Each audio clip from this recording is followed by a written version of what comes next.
अस्सलाम वालेकुम। मैं अहमद याकूब एक बार फिर प्रोग्राम तफक्कुर के साथ आपके सामने हाजिर हूँ। First of all I would like to thank AB Media for their services that they have provided us the platform so we can address the issues of youth as well as giving them appropriate solutions in doing so. Program का आगाज़ मैं एक बड़े ही खूबसूरत शेर से करूँगा कि निगाह इश्क व मस्ती में वही अव्वल वही आखिर, वही कुरान वही फुरकान, वही यासीन वही ताहा। हजूर अकरम सल्लल्लाहु अलैहि वसल्लम का इखलाक हमारे लिए अमली नमूना है। उस पे अमल करके हम दुनिया और आखिरत दोनों में कामयाब हो सकते हैं। नाजरीन, इख्तिलाफ राय करना कोई बुरी बात नहीं है, लेकिन इख्तिलाफ राय में आप रिएक्ट कैसे करते हैं, आपका रिएक्शन क्या है, आप रिस्पॉन्ड कैसे करते हैं, ये बहुत ज़्यादा इम्पॉर्टेंट है। आजकल सोसाइटी में अदम बर्दाश्त की सूरत हाल बहुत ज़्यादा है, तो आज इस प्रोग्राम में हम अदम बर्दाश्त के हवाले से गुफ्तगू करेंगे, जिसके लिए हमारे साथ दो मेहमान मौजूद हैं। सबसे पहले जनाब नवीद कासिम साहब, जो कि ग्रीन फील्ड स्कूल नेटवर्क को रन कर रहे हैं और एक एजुकेशनिस्ट हैं। On the second hand we have mister Hanan Iftikhar, who is a student psychologist as well as an educationist, और टीनेजर्स में उनका बहुत ज़्यादा इंटरेक्शन है और हम उस पर्सपेक्टिव में भी उनसे एनलाइटन होंगे। तो मेरा पहला सवाल जनाब हनान इफ्तिखार साहब के साथ है कि सोसाइटी में जो अदम बर्दाश्त की सूरत हाल पैदा हो गई है, इसको आप कैसे देखते हैं? बहुत शुक्रिया अहमद, बड़े आपने बेहतरीन आई वुड से वर्ड्स के साथ आज का प्रोग्राम स्टार्ट किया, और आई थिंक AB मीडिया को इसका बहुत क्रेडिट भी जाता है कि उसने हमें यहाँ पे इकट्ठा किया उन्होंने, और हमें मौका दिया कि हम डेलिब्रेट कर सकें इन चीज़ों के ऊपर। अदम बर्दाश्त मुआशरों में हमेशा से थी जी, हमेशा से है और हमेशा रहेगी। हाँ, इसकी इंटेंसिटी वो वक्त के साथ साथ तब्दील होती है और इसकी ट्रेजेक्टरी वक्त के साथ साथ तब्दील हो सकती है। आजकल के मुआशरे में जब आपके पास स्ट्रेसर्स बहुत ज़्यादा हैं जी, ऐसी चीज़ें जो ज़हनी दबाव बढ़ाती हैं वो बहुत ज़्यादा हैं। उसमें आपका सोशल मीडिया भी है, उसमें आपकी स्क्रीन टाइम भी है जो आप फ़ोन के ऊपर यूज़ कर रहे होते हैं। बहुत से ऐसे लोग हैं जो लैपटॉप्स पे बहुत ज़्यादा काम कर रहे हैं, मतलब स्क्रीन यूजेज बहुत ज़्यादा है, उसका एक बहुत बड़ा इफेक्ट आ जाता है ज़हनी दबाव में, बहुत कंट्रीब्यूशन है उसका। और सेकेंडली फिर इसके कुछ इमोशनल पहलू हैं, क्योंकि हर बंदा अंडर प्रेशर है अगर आप प्रेशर फील करें ऑफ कोर्स, और जो बंदा अंडर प्रेशर होता है, जो ज़हनी दबाव का शिकार होता है ना, वो उसको बहुत मदद की ज़रूरत होती है। बहुत कम ऐसे इंडिविजुअल्स होते हैं जो अपनी मदद आपके तहत अपने आप को चलाते रहते हैं। मोस्टली जो आपकी पॉपुलेशन होती है वो फिर इर्द गिर्द अपने दोस्तों में, अपने कलीग्स में, अपने लोगों में, अपने हालात में अपने उस ज़हनी दबाव का सलूशन ढूंढ रहे होते। जब वो नहीं मिलता तो फिर वो जाते हैं इम्पल्सिव रिएक्शन की तरफ। तो इकोनॉमिक इश्यूज़ हैं, सोसाइटल इश्यूज़ हैं, बिज़नेस के इश्यूज़ हो सकते हैं, जॉब के इश्यूज़ हो सकते हैं।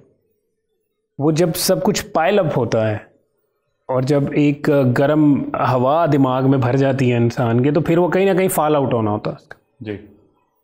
तो हम मेंटल मॉडल्स पे चल रहे होते हैं, जिन्हें आप कह सकते हैं कि मेरा दुरुस्त और आपका दुरुस्त।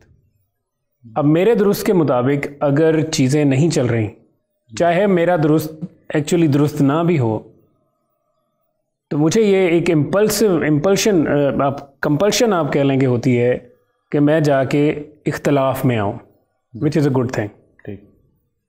लेकिन वो इख्तलाफ करते हुए क्या मैंने इस चीज़ का ख्याल रखा कि जिन लोगों के साथ मैं बातचीत कर रहा हूँ वो मुझसे उम्र में बड़े हैं या छोटे हैं जी?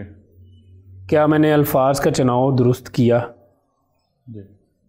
क्या मेरा इख्तलाफ इंसान पे है या उसकी सोच से है जी? मतलब मैं ये कहूँगा कि सिचुएशन सेंटर्ड है या पर्सन सेंटर्ड है। सही। अगर तो पर्सन सेंटर्ड है तो फिर अदम बर्दाश्त नज़र आनी शुरू हो जाएगी, विच इज़ एक्चुअली है एन इफेक्ट।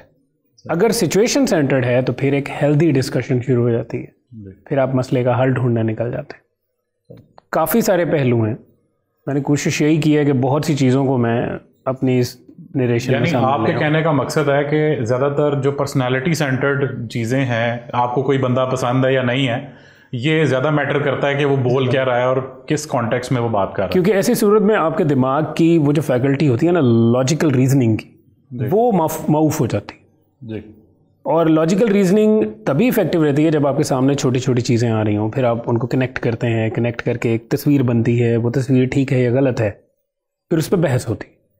लेकिन जब आप इंसान को टारगेट करके चल रहे होते हैं तो फिर लॉजिक एक साइड पे चली जाती है, क्योंकि लॉजिक कहती है कि भाई now it is all about emotions, और उसके साथ आपके पिछले एक्सपीरियंसेस शायद अच्छे ना हों, शायद बहुत अच्छे हों, या लोगों की आरा या इंफॉर्मेशन जो आप ले रहे हैं सोशल मीडिया आजकल बहुत ज़्यादा इफेक्टिव है इस चीज़ में कि वो आपको इन्फॉर्मेशन डोर स्टेप पे पहुंचाता है।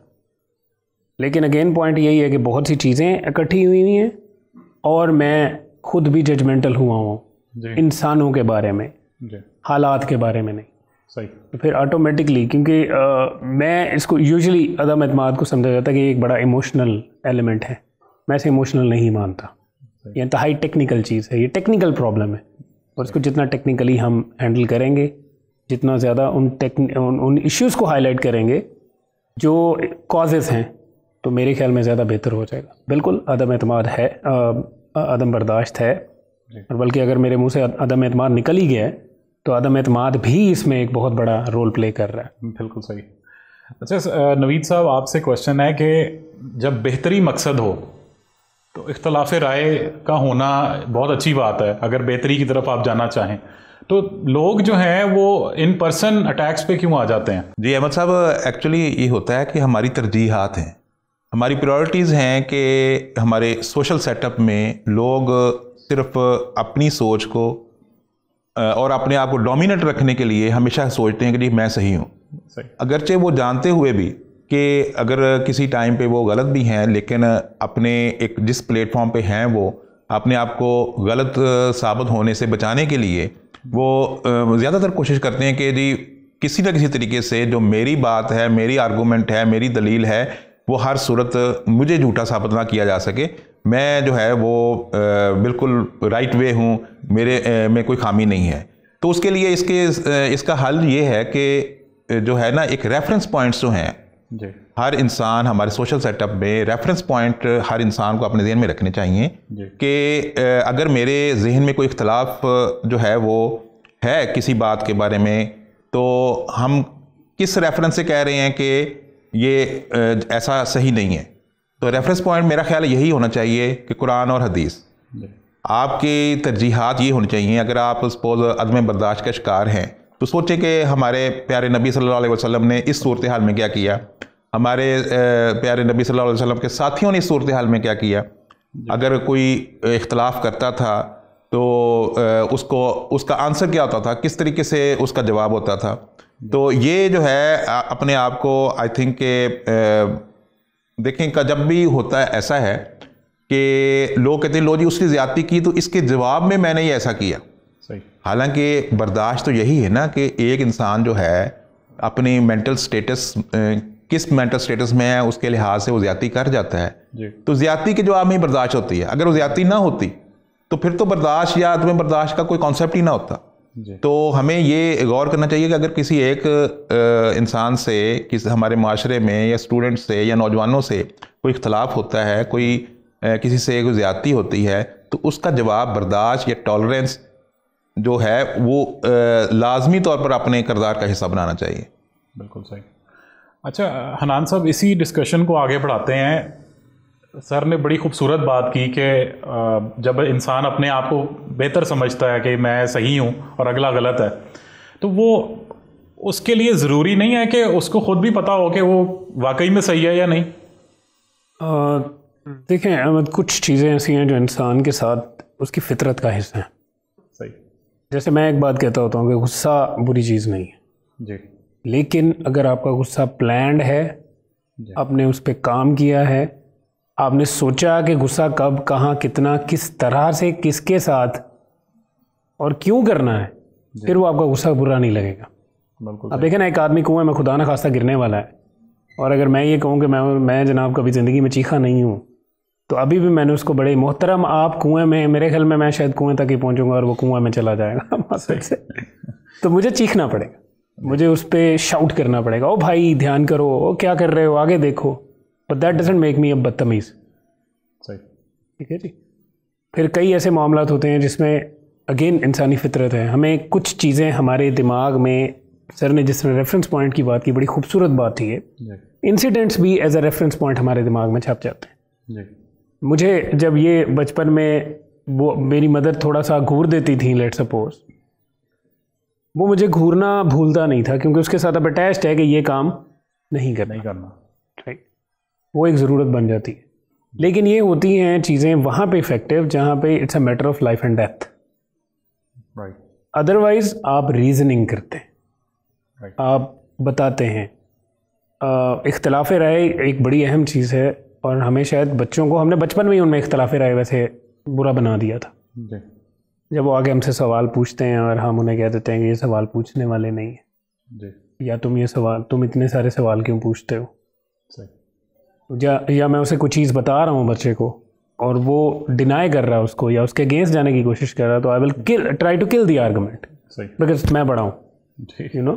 सही, यानी हम लॉजिक को पीछे रख के हम वो जो इमोशनल अटैचमेंट एंगेज नहीं करते, हम बच्चे को डायलॉग में एंगेज नहीं करते। हमारे बच्चों में डायलॉग की इम्पोर्टेंस है ही नहीं जी। क्या होता ये है कि जब वो बच्चा आगे बढ़ता है, अपनी ज़िंदगी के मराहिल तय करता करता एक ऐसे मौके पे पहुंचता है जब वो लाइक 19-20 साल की उम्र में जी, अब उसको ये लगता है कि डायलॉग तो अहम है ही नहीं। तो तुम्हारी सोच तुम्हारे साथ, मेरी सोच मेरे साथ, और मेरी सोच तुम्हारी सोच से बेहतर है। सही। अब वो इख्तलाफ राय नहीं रहा, अब वो टॉक्सिसिटी बन गई। बिल्कुल सही। माजरत है, अब वो एक मुआशरे में जहर बन गया, वो ख्याल, वो सोच। हम लोग ये समझते नहीं, हमारे ख्यालात हमारी ग्रुप्स को, हमारी जिन जिन हैबिटेट्स में हम होते हैं ना, उसको बहुत ही ज़्यादा पॉजिटिवली इफेक्ट कर रहे होते हैं। सही। अगर आप 4 लोग आपस में हम बैठ के कोई एक मनफी ख्याल उसके ऊपर चलते रहेंगे, का इफेक्ट आएगा। बिल्कुल सही। तो ये चीज़ बड़ी ज़रूरी है। बिल्कुल सही।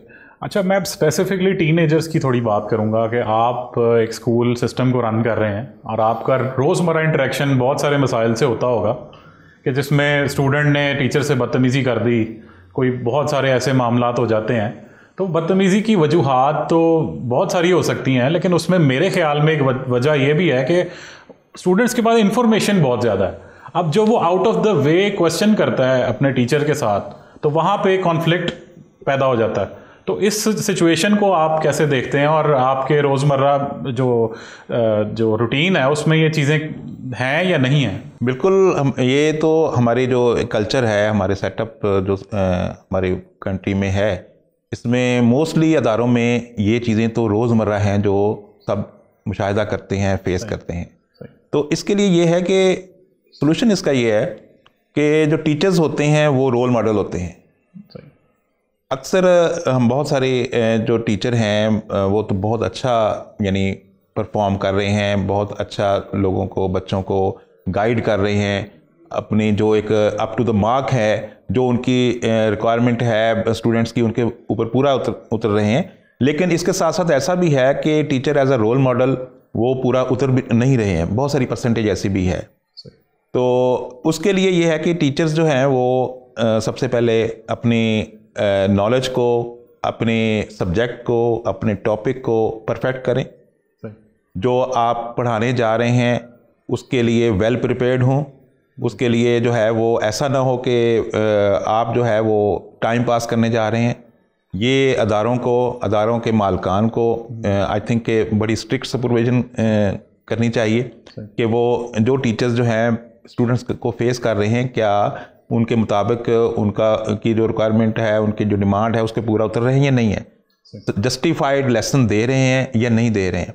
और फिर उसके साथ बच्चे जो हैं, स्टूडेंट्स जो हैं, वो भी ज़ाहिर है आजकल मीडिया का दौर है, नॉलेज वाइज जो है वो कोई नॉलेज या किसी क्वेश्चन का आंसर जो है वो लेना किसी भी स्टूडेंट के लिए, जब मोबाइल हाथ में है, टैब डिजिटल टैब्स हाथ में है, लैपटॉप हाथ में है, तो किसी भी क्वेश्चन का आंसर लेना मुश्किल नहीं है। चैट जीपीटी जैसी ऐप्स हैं, और भी आर्टिफिशियल इंटेलिजेंस बेस्ड जो है बहुत सारे प्रोग्राम हैं जिससे किसी भी क्वेश्चन का आंसर लेना जो है वो किसी स्टूडेंट के लिए, ख़ास तौर पे टीनेजर्स के लिए मुश्किल नहीं है। सही। तो स्टूडेंट्स का जहन इस तरह प्रिपेयर करना ज़रूरी है कि भी आप जो भी आप जितनी भी पीक पे पहुंच जाए नॉलेज वाइज, लेकिन जो रिस्पेक्ट है, अदब है टीचर्स का, वालिदैन का, वो हमेशा सस्टेन करना चाहिए, करता है। और इसका ये नहीं मतलब कि किसी नॉलेज वाइज किसी एक चीज़ में आप आगे बढ़ गए हैं तो जो आपके सीनियर्स हैं या जो आपके टीचर्स हैं या पेरेंट्स हैं वो उनको आप किसी मौके पर लेट डाउन करें, डिग्रेड करें, ये सही नहीं है। स्टूडेंट्स को ये चाहिए कि वो हमेशा रिस्पेक्ट का हाथ को दाम यानी इसको ना छोड़ें, रिस्पेक्ट अपने ऊपर लाजम रखें कि जो साथी हैं उनकी भी रिस्पेक्ट करें।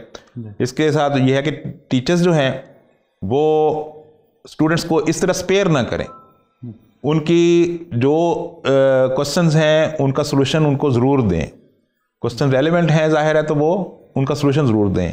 उनको इस जोन में डांट डपट के यानी उनको ना फारिग करें कि जी आपको ये क्यों क्वेश्चन किया आपने, या अपने आप को जो है वो डिग्रेड समझें कि जी ये क्वेश्चन क्यों कर रहे हैं। लॉजिकल आंसर्स देना ज़रूरी है, उनको रीज़न देना ज़रूरी है कि भाई आपके माइंड में ये क्वेश्चन आया है तो इसका आंसर ये है। उसको चाहे टाइम ले लें, कोई ऐसा मसला नहीं है, लेकिन उनको ये ट्रेन करना ज़रूरी होता है। बिल्कुल सही है। अच्छा हनान साहब, आप मुझे थोड़ा सा गाइड करें कि अपनी नाजरीन को गाइड करें कि ये जो सिचुएशन बन जाती है, डेडलॉक की एक सिचुएशन कई दफ़ा बन जाती है स्टूडेंट्स और टीचर्स के दरमियान, ख़ास तौर पे किसी एक स्पेसिफिक टॉपिक के ऊपर, जिसमें दोनों तरफ से गलती हो सकती है। कभी अंडर प्रिपेयर्ड टीचर हो सकता है, कभी स्टूडेंट को इन्फॉर्मेशन नहीं होती। तो इसके हवाले से आप क्या देखते हैं? आपके रोज़मर्रा रूटीन में ऐसे कैसे मामलात हैं? जैसे मामलात बिल्कुल रेगुलरली होते रहते हैं, और उसमें मेरी ज़ाती राय ये है कि जो साथी कराम है उनका रोल ज़्यादा इम्पोर्टेंट है। देखें, आंसर सही है या गलत है क्वेश्चन का, that is not a problem. The problem is वो आंसर दिया कैसे गया। सही। जो डेडलॉक आप कह रहे हैं ना, क्योंकि मैंने ये चीज़ें व्यू की हुई है, मेरे सामने ये केसेस आते रहे हैं। सबसे बड़ा प्रॉब्लम एक ही होता है उसमें जी, ego centric discussion. Ego centric, जब आप ईगो सेंट्रिक डिस्कशन करेंगे ना, then you are trying to pile it up कि मुझे तो ये भी पता है और तुम्हें ये भी नहीं पता, तो फिर स्टूडेंट भी आता है कि अच्छा तो पता तो मुझे भी ये है और आपको ये भी नहीं पता। सही। इसी तो ये अब ईगो सेंट्रिक हो गई। अब इसको डिफ्यूज टीचर कर सकता है। सही। और ये कंप्लीटली टीचर के अपने ऊपर ऑनर्स है कि वो अपनी रिस्पेक्ट सैंक्टिटी मेंटेन रखते हैं या बच्चे के साथ बच्चा बन जाते हैं। सही। बड़ी सीधी सी बात है, वो बच्चा है, वो डिस्टर्ब भी हो सकता है। वो कई बच्चे जानबूझ के बच्चे हैं ना, क्या करें। बिल्कुल। लेकिन एक बड़े होने के नाते, एक टीचर होने के नाते उस सिचुएशन को डिफ्यूज़ मैं ही कर सकता हूँ। और वो डिफ्यूज़ मैं कैसे कर सकता हूँ? बड़ी सिंपल सी बात, मैं इसको नोट कर रहा हूँ, कल हम इस पर डिस्कशन करेंगे। या आप इसको ओपन एंडेड क्लासरूम डिस्कशन में कन्वर्ट कर देंगे। मैं कोई और हेल्प कर सकता है मुझे? बीच में से कई दफ़ा बच्चे ऐसे हैं जो हेल्प करते हैं। बिल्कुल। तो ईगो सेंट्रिक नहीं होना चाहिए इस बारे में। ये आपके कंट्रोल में है। आप क्लास टीचर हैं ना, आप टीच कर रहे हैं, तो आप क्लास कंट्रोलर भी बने। बिल्कुल। और कंट्रोलर का सिर्फ ये मतलब नहीं है कि हम बच्चों को बैठने का बताते रहें और चुप रहने का बताते रहें। कंट्रोलर का मतलब ये भी है कि जो डिस्कशन पॉइंट है उसको मैं घुमाऊं अपने तरीके से। राइट। मुझे लग रहा है ना, मुझे नहीं पता इस बारे में, कोई इशू नहीं। मेरे पास और 20 बच्चे बैठे हैं, उनमें से किसी के बारे में कोई तो कहीं ना कहीं ले जाएगा ना डिस्कशन। राइट। ओनस मेरे पे नहीं रहेगा। राइट। वो कंप्लीट सबके ऊपर चला जाएगा। सही। अच्छा, अदम बर्दाश्त की जो टीनेजर्स में एक और भी बड़ी अहम वजह है कि वो एंटरटेनमेंट लेते हैं, लेकिन उनको असल मकसद नहीं पता होता कि एंटरटेनमेंट का मतलब क्या है और किन चीज़ों से वो एंटरटेन हो सकते हैं। तो इस हवाले से थोड़ा सा हमें बताएं कि बेसिकली क्या होना चाहिए। एक्चुअली जो हमारी सोसाइटी में ये चीज़ एक रवायत चल रही है, और बल्कि अब तो बहुत ज़्यादा ये चीज़ हो गई है कि मीडिया पे भी, और ये तरजीहात जो हैं उसमें अब किसी दूसरे शख्स के बारे में गीबत करना, किसी दूसरे शख्स के बारे में झूठा इल्ज़ाम लगाना, बहतान लगाना, ये कोई मान ही नहीं रखता आप किसी के लिए। इसकी कोई यानी ये एक जुर्म है, ये गलत है, ये लोग गौर ही नहीं करते, यानी उसको सोचते ही नहीं है कि हाँ, उनके सेंस ही नहीं है, सेंस ही नहीं है। और फिर इस हद तक चले जाते हैं कि यानी आप सियासी तौर पर भी देखें या ओवरऑल किसी भी फिरका वारियत के लिहाज से देखें, वो इस लिहाज से अगर गौर करेंगे तो आपको यही मिलेगा कि जो जिस पॉइंट पे फिक्स है जिसका माइंड, उससे हट के वो समझता कि मैं जान दे दूंगा, मैं अपनी बात को यानी इख्तलाफ बर्दाश्त नहीं करूंगा। सही। सियासी लिहाज से भी यही हाल है। फिर जो सियासी मुखालिफ है उसको हर वो बात कहेगा जो कि वो मेरा ख्याल है कि मुसलमान होने के नाते कभी भी नहीं कहनी चाहिए। गालम गलोच भी करते हैं लोग, आप देखें सोशल मीडिया पे देखते हैं कि किस तरह कमेंट्स में किसी बात पे इख्तलाफ की वजह से कमेंट्स में किस हद तक जो है लोग जो है एक दूसरे को गालम गलोच भी करते हैं, इस हद तक कुफर के फतवे भी लगा देते हैं। और वो समझते हैं कि जी बस मेरे अलावा कोई सही सोच नहीं सकता। सही। तो ये चीज़ जो है आदम बर्दाश्त जो है ना, ये आगे ट्रिकल डाउन इफेक्ट स्टूडेंट्स पे भी आ रहा है, ये जो है छोटे बच्चों पे भी आ रहा है। तो आई थिंक के जैसे टीवी प्रोग्राम्स होते हैं, मुज़ाकरा होता है, कोई एंकर पर्सन जो हैं जो बड़े बड़े चैनल्स पे भी इवन बैठे होते हैं, वो इस चीज़ का ध्यान नहीं रखते हैं, गौर नहीं करते हैं कि भाई ये इसका ट्रिकल डाउन इफेक्ट क्या आ रहा है। जब हम बुहतानबाजी कर रहे हैं, जब हम गालम गलोच किसी को कर रहे हैं, जब हम जो है वो किसी को इतना बुरा बना रहे हैं, इस हद तक बुरा बना रहे हैं कि जो है ना वो कुछ किसी दूसरे के जहन में कोई और सोच आए ही ना, तो इसकी बजाय मतलब जिस तरह का हमारा इस्लामी तालीमात का एक पस मंज़र है उसको साथ लेकर चलना चाहिए। कलमा गो होने के नाते एंकर पर्सनस को भी और जो मुज़ाकरात का हिस्सा लोग होते हैं, मुबाहिसे का हिस्सा लोग होते हैं, उनको भी सोचना चाहिए कि हमारी इस्लामी तालीमात क्या है, किसी के बारे में बुहतानबाजी के बारे में क्या यानी इसके कॉन्सिक्वेंसेस होते हैं, इल्ज़ाम लगाने का क्या रिजल्ट होता है, इसकी सज़ा क्या है। तो इन चीज़ों पे गौर करना ज़रूरी होता है। सही।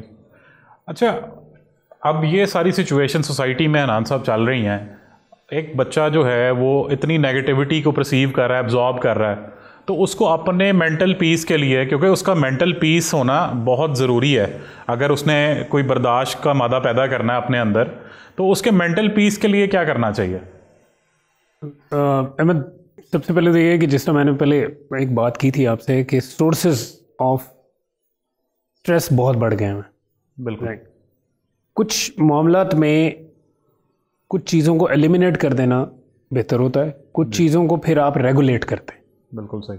ठीक है, जैसे अभी कल मैं देख रहा था कि जी टिकटॉक ने एक लगाया, चेक लगाया कि आप 1 घंटे से ज़्यादा, 24 घंटे में से 1 घंटे से ज़्यादा ये ऐप व्यू नहीं कर सकेंगे अगर आप 18 साल से कम उम्र के। अब ये हुआ क्यों है? ये 2016 से एक लेजिस्लेचर चल रहा था, एक यूरोपियन एक उन्होंने बनाया, नया लेजिस्लेचर बनाया है जिसके अंदर आपकी ये जितनी भी आर्टिफिशियल इंटेलिजेंस से रिलेटेड या ये टॉप नॉच आपकी टेक कंपनीज हैं, इनको उन्होंने रेगुलेट किया। उसके नीचे कमेंट लिखा हुआ था बड़ा मज़े का एक बंदे ने कि ठीक है डेट चेंज कर दो, आप ईयर ऑफ बर्थ चेंज करें, दैट्स इट, हल हो गया। किसी सो चेक इज़ गुड, कम अज़ कम एक स्टेप बढ़ेगा। सही। बच्चे बड़ों को अगर तो एक सोल्यूशन प्रोवाइडर के तौर पे देख रहे हैं तो वो स्कूल में रहेंगे। हमारे पास कई दफ़ा बच्चे आते हैं बहुत बहुत मसले के साथ, बड़े डिप्रेस्ड, बड़े डिस्ट्रेस्ड आते हैं, 2:30 बजे तक रात मैसेजेस आ रहे होते हैं किसी एक चीज़ को लेके। वो बच्चे को मैं मतलब कह भी रहा हूँ कि डोंट वरी एट ऑल, मैं भाई संभाल रहा हूँ, मैं तुम्हारी जगह देख रहा हूँ, लेकिन वो बच्चा है। वो सिर्फ 99 आउट ऑफ 100 टाइम्स छोटे बच्चे, ये जितने भी हमारे बच्चे हैं छोटे बड़े, ये सिर्फ अपना मुद्दा बताने आते हैं। और अगर हम सुन लें तसल्ली से, तहम्मुल से, सिर्फ बात सुन लें, तो उन्हें सोल्यूशन की ज़रूरत नहीं होती। मसला वो नहीं है, वो जो मसला डिस्कस करने आया, मसला वो दबाव का शिकार है, उसने सिर्फ बात करनी किसी से। अब वो किससे करे जो उसे जज ना करे। सबसे बड़ा डर बच्चों को ये भी होता है ना, मैं इसको फोल्ड करते हुए यही कहूँगा कि बच्चों को सबसे बड़ा डर ये होता है कि हम जिस बड़े को जाके अपना मसला बताएंगे वो उस मसले का मजाक तो नहीं बनाएगा। जी बिल्कुल। और अगर उन्हें ये एहसास हो जाए कि ये उसका मजाक नहीं बनाएगा और ये मेरी बात को अपने अंदर ही छुपा के रखेगा और सुनेगा, तो ऑटोमेटिकली वो आके अपनी बात बताएगा, अपना कैथारसिस कर लेगा और स्ट्रेस रिलीज हो जाएगा। तो मेरे ख्याल में मैं फिर वही कहूँगा कि बड़ों की जो है ना रिस्पॉन्सिबिलिटीज़ वो चेंज हो गई, डायनामिक हो गई हैं बहुत ज़्यादा, और बड़े भी चेंज हो जाए तो बेहतर है। अच्छा नवीद साहब, पुराने दौर में जब हम ग्रो अप हो रहे थे तो हमारे पास फिज़िकल एक्टिविटीज़ बहुत ज़्यादा थी, जिसकी वजह से हम हार जीत को बर्दाश्त करने का हमारे अंदर एक वो मादा पैदा हो गया। हम ये सोचते थे कि हम जितना अच्छी एफर्ट लगाएंगे, जितना अच्छा खेलेंगे, उतना हमारे लिए जो है हम अच्छा परफॉर्म करेंगे। तो आजकल जब फिज़िकल, वो कहते हैं ना healthy body as a healthy mind, तो आजकल फिज़िकल एक्टिविटीज़ तो बिल्कुल ही कम हो गई हैं।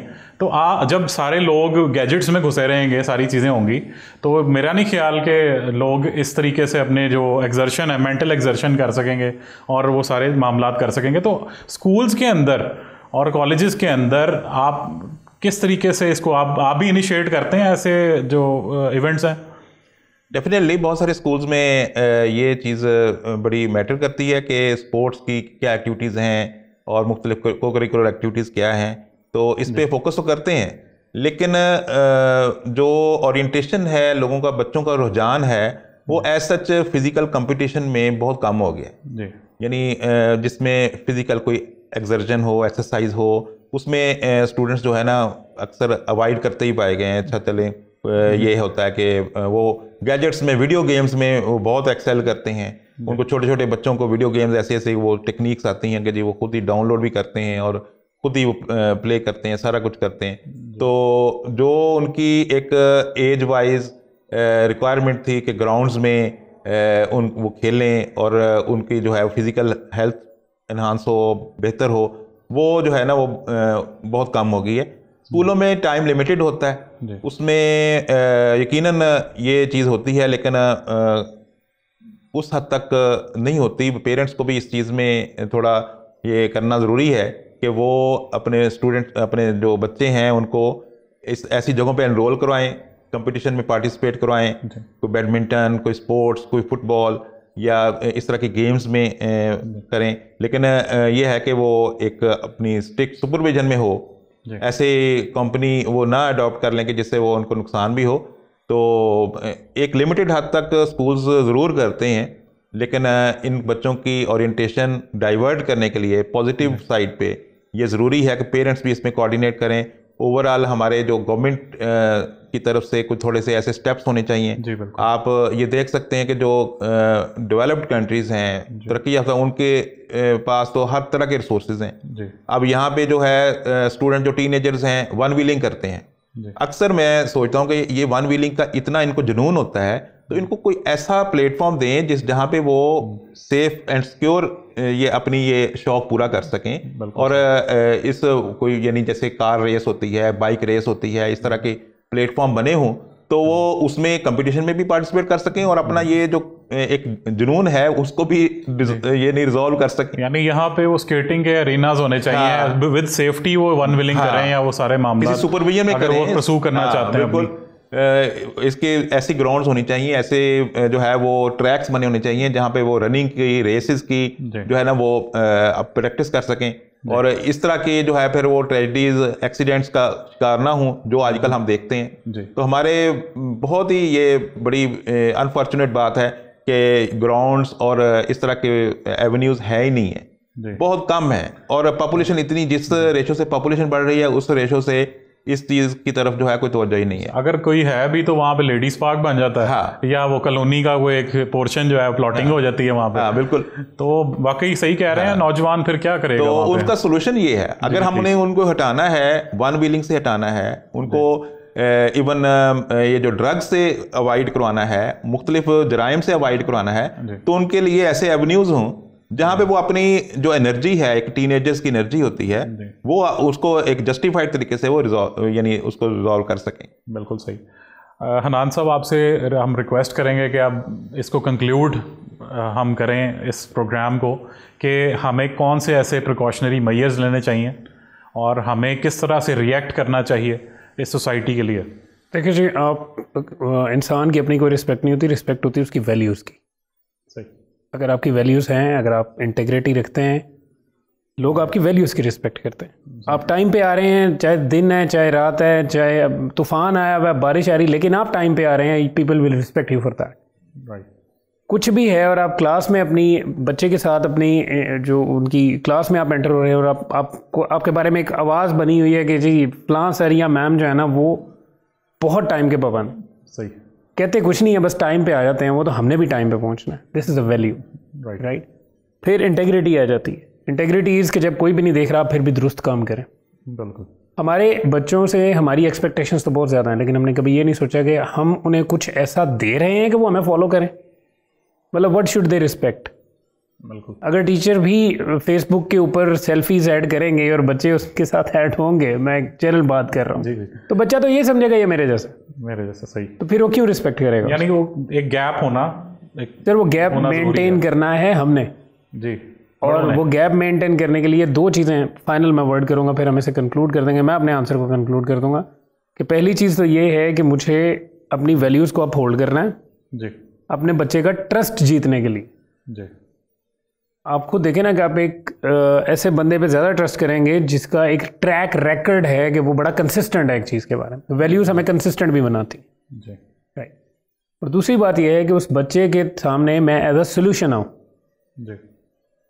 मतलब I should be a graveyard to their problems. वो आगे बस आके यहाँ पे अपने मसले दफन करते जाएं, उन्हें पता हो गया आगे कहीं किसी को कुछ नहीं पता। मेरे बच्चे को मुझे ये क्यों कहना पड़ रहा है सही कि सर ये किसी को बताइएगा नहीं। सही। मज़ा तो तब है वो बता के चला जाए और उसे पता होगा ये किसी को कुछ नहीं बताएगा, not even our parents, right. So that is it. We need to actually थोड़ी सी रिस्पॉन्सिबिलिटी हमें एल्डर्स लेनी चाहिए। हम भी डायनामिक वो दे आर जनरेशन जी, तो हम कम से कम उन जैसे तो नहीं बन सकते, तो कोशिश तो करें कि उनको समझ लें। बिल्कुल। This is it for me. तो आज का प्रोग्राम हम यहाँ पे उसको एंड करेंगे इस नोट पे कि जब तक आप हेल्दी एक्टिविटीज़ को अपने सोसाइटी के अंदर उसकी प्रैक्टिसेस को नॉर्मल नहीं करेंगे, जब तक आप अपने बच्चे को सुनेंगे नहीं, लिसन प्रॉपरली नहीं करेंगे, उसके मसाइल क्या हैं, वो किस लेवल पे सोच रहा है, आप अगर उसके लेवल पे आके नहीं उसको गाइडेंस देंगे तो तब तक ये अदम बर्दाश्त का जो सिलसिला है ये बढ़ता रहेगा। We should respect everyone's opinion and you may agree to disagree but in a respectable way. अपने मेज़बान अहमद याकूब को इजाज़त दें। अपनी सोसाइटी का, अपने घर वालों का बहुत ख्याल रखें। अल्लाह नेगहबान।